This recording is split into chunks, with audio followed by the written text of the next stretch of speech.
Shalom, selamat bertemu kembali dalam Inspirasi. Saat hari Natal seperti sekarang ini, banyak kita lihat ornamen Natal yang cantik-cantik, baik di rumah-rumah, jalan-jalan, gereja, bahkan di mall. Saya senang sekali melihat pohon Natal yang tinggi, dihiasi dengan lampu-lampu yang cantik yang bisa kita temukan di mall, bahkan di gereja kita juga. Sungguh sangat menyenangkan hati. Begitulah tradisi Natal di mana-mana. Di tengah-tengah keindahan dan kecantikan pernak-pernik Natal, kadang bisa kita temukan ornamen Yusuf, Maria, dan bayi Yesus yang dibaringkan dalam sebuah palungan yang beralaskan rumput. Karena sudah terbiasa melihat pemandangan seperti itu, kita anggap itu hanya bagian dari perayaan Natal. Biasa saja. Namun sebenarnya pemandangan itu sangat kontradiktif, berlawanan sekali. Bagaimana tidak?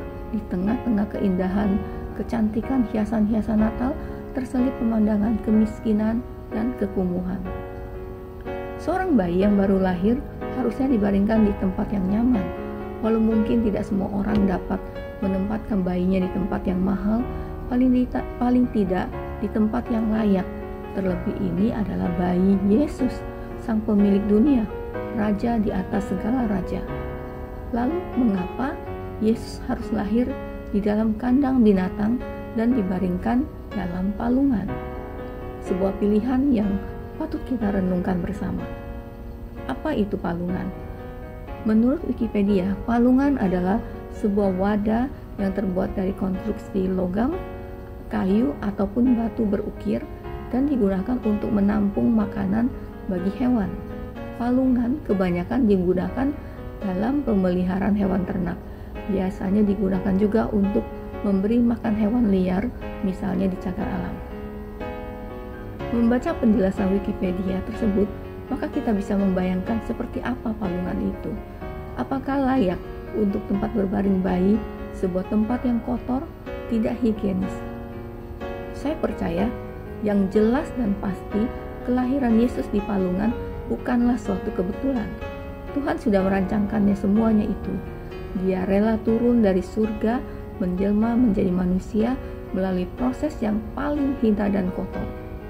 Apa yang diperbuatnya mengajarkan kita bahwa sebagai penguasa hidup, Dia saja mau melakukan seperti itu. Bagaimana kita manusia yang hanya ciptaannya? Mengapa Yesus mau melakukan itu?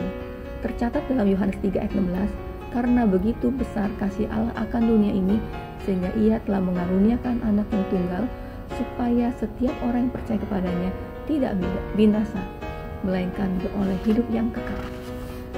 Ya, semua itu karena kasih Dia lakukan. Jika tanpa kasih, maka tak mungkin Yesus lakukan itu. Kembali lagi, lalu bagaimana dengan kita? Apakah kita memiliki kasih itu? Kandang dan palungan juga melambangkan hati manusia yang kotor.